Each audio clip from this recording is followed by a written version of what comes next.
Hi everyone, John Phillips here for JPTV with the midweek roundup for week number 47. So let's get straight onto it. It's quite a controversial subject this week, so if you're easily offended, I suggest you switch off now. If you're new round here, please click the subscribe button and hit the notification bells to get first dibs on all the videos. So let's get straight on to the first story. 3 men have been arrested after a 3-year-old was seriously injured in a suspected acid attack. The boy was in a pushchair when he was deliberately attacked at Home Bargains in Worcester at 2:15 on Saturday afternoon. West Mercia police said the men aged 22, 25 and 26 were arrested in London on suspicion of conspiracy to commit grievous bodily harm. Paramedic Nick Carson, who treated the boy, said that this has been horrific. Doctors discharged the toddler from school discharged the toddler from hospital, I should say, bit of a fraudulent slip then, on Sunday afternoon. He was treated for serious burns to his arm and face, and the long-term implications of his injuries are as yet unknown, the force has said. Chief Superintendent Mark Travis said the motive for the attack is so far unclear. In an exclusive interview, the paramedic said the liquid used in the attack was pink in colour, had quite a strong smell, but not a bleach or acidy type smell. This sounds quite professional to me. Mr. Carson said the toddler was distressed to begin with, but calmed down very quickly once he was treated. The mother was concerned but not panicking. A 39-year-old man from Wolverhampton was arrested on Sunday on suspicion of conspiracy to cause grievous bodily harm, remains in police custody.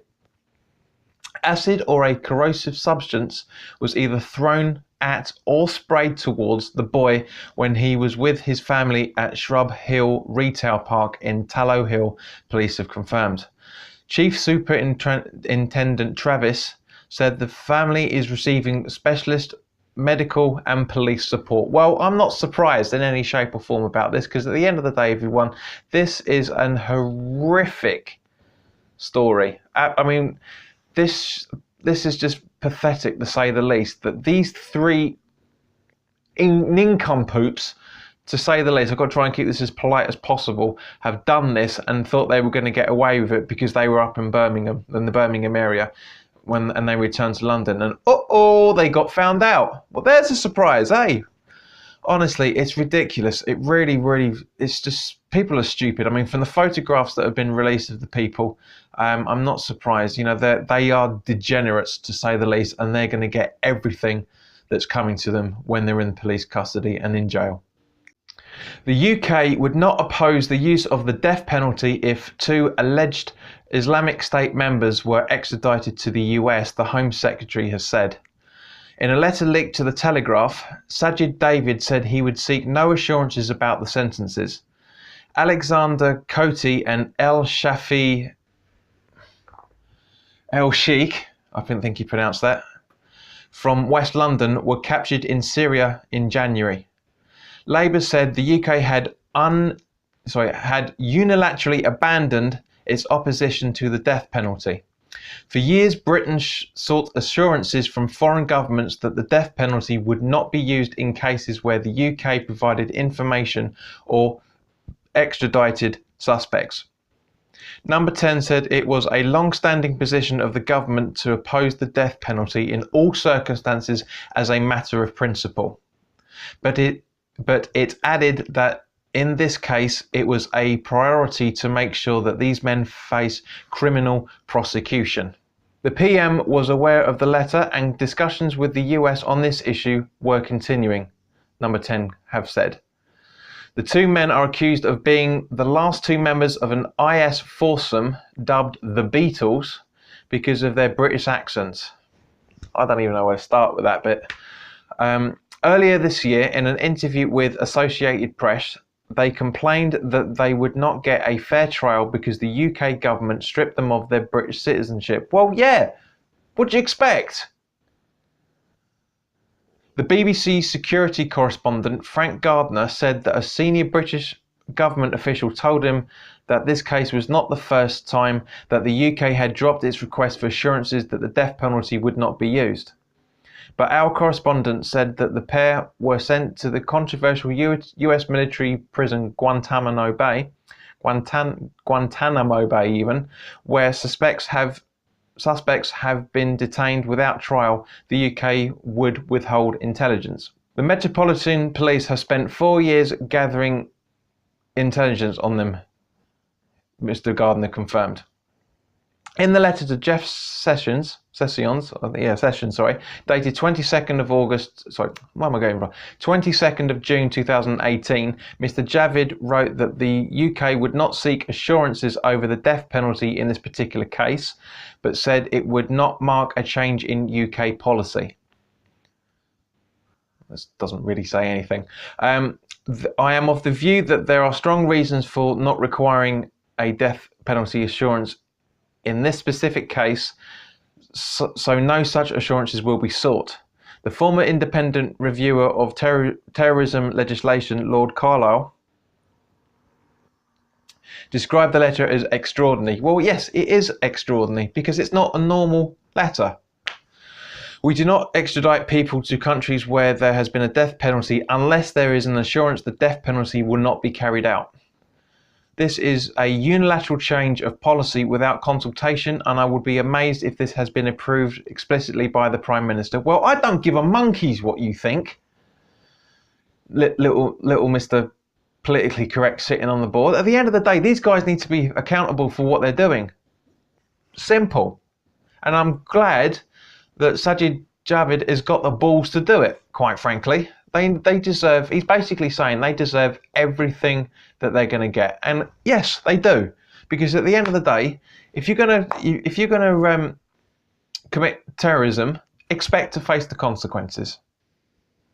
US President Donald Trump and Iranian President Hassan Rouhani have traded hostile warnings amid a rising tensions between the two countries. Mr. Trump tweeted, here we go, Iran would suffer the consequences the likes of which few throughout history have ever suffered before if it threatened the US. So 18 months ago he was picking on Kim Jong-un, and now he's going at the Iranian president. Mr. Rouhani earlier said that the war with Iran would be the mother of all wars. In May, the US left a deal which curbed Iran's nuclear activities in return for the lifting of international sanctions. Washington is now reimposing the sanctions despite objections from the UK, France, China, Russia and Germany, who all signed the 2015 agreement. Well, yeah, common sense that people with actual more than brains and a glass of water are going to appeal it. But there are other flashpoints too. The US is deeply suspicious of Iranian activity in the Middle East and is an ally of Israel and Saudi Arabia, two of Iran's foes. So here we go, politics. President Rouhani's comments made to Iranian diplomats did leave open the possibility of future good relations with the US. America should know that peace with Iran is the mother of all peace, agreed, and war with Iran is the mother of all wars. Responding to Mr. Trump's broadside, Iranian Foreign Minister Javad Zarif tweeted, "Colorous, unimpressed." He's clearly watching The Big Bang Theory. On Monday, a senior commander in Iran's Revolutionary Guards suggested the US president's statements were part of a broader strategy. Well, yes, anyone knows that with a brain size more the size of a grape. The remarks Trump makes against Iran are psychological warfare, and he would be mistaken should he seek to take action against Iran. Gholam Hossein Gihalabavar, I think, has said, not easy, quoted by the Iranian Student News Agency. On Sunday, US Secretary of State Mike Pompeo, I think you pronounce that, said he wanted to try to stop countries importing Iranian oil by November as part of continued pressure on Tehran. Addressing a group of Iranian Americans in California, he said that the Iranian regime resembles the mafia more than a government. Well, yes, it does, because the mafia is exactly like that government. All they care about is power and money. Funny that, isn't it? Yeah, I mean, I'm not surprised that this is kicking off in any shape or form. I'm really, really not. You know, like I said, he's done this with Kim Jong-un before, and he's turning around again, because he has had words with the Iranian president beforehand, but nothing to this severe. And especially, come on, it's his bloody Twitter account. If he's sitting in the NATO office shouting it across the room, then fair enough. But it's his bloody Twitter account. Come on, grow up, people. Yes, okay, you know, he shouldn't be doing it. I'm not justifying it in any shape or form, but nevertheless, he's done it. Let's move on. Let's grow a pair. And last, by no means least, I'm calling out a story that I predicted about 3 months ago, when I talked about the housing crisis. There has been a significant rise in homes being valued at less than what the buyers have agreed to pay, the UK's largest mortgage advisors have said. These down valuations by lenders can mean buyers having to pay thousands of pounds extra up front to avoid the sale collapsing. Estate agents eMove said it reflected surveyors predicting a financial crash. Financial crash, sorry, I should say. Mind wandering there a little bit. UK Finance said lenders, which it represents, were right to ensure property values were realistic. The organisation also said borrowers also benefited from houses having an independent valuation. The mortgage advisors London and Country told the BBC's Victoria Derbyshire programme that the number of its advisors seeing down valuations on a daily basis now outweighs those who do not. eMove said 1 in 5 of its sales now resulted in a down valuation. 2 years ago, it was fewer than 1 in 20. They also confirmed. This is the highest rate since the UK's financial crash in 2008, according to agents from 10 mortgage advisor groups contacted by the Victoria Derbyshire programme. eMove's chief executive, Russell Quirk, said he believed it was the result of surveyors who carry out the property valuations for the mortgage providers simply covering their backs.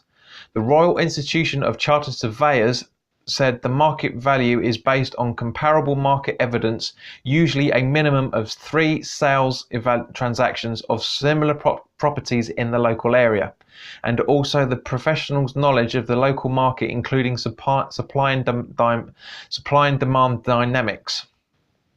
For this reason, it is quite possible that the valuation for the lender, the market value, does not match an asking price for a property that has been set by the seller or agent, because, as I said before, this is people being bloody greedy, asking for more than they're entitled to. It's ridiculous. I said house prices were going to start coming down, and therefore they are. Not because we're in the worst situation than we have been for 10 years. You know, just come on, people, just grow up. And there's no maturity nowadays. At the end of the day, everything is overpriced. Houses are overpriced. Cars are overpriced. Footballers are overpriced. Food is getting overpriced. Clothes, you name it. We live in a market where people are greedy. And the house prices are slowly coming down because people can no longer properly afford the house prices that people are asking for. It makes sense. You have a price rise, you're going to have a price shift and a price downfall. It's just logic. It happens. Nothing is sustainable. So thank you very much for your time, everyone. I appreciate you getting this far on the video. Please, if you like the video, please click the like button if you feel I deserve it. If you're new around here, please click the subscription button that should be coming up around about here about now. Or is it here?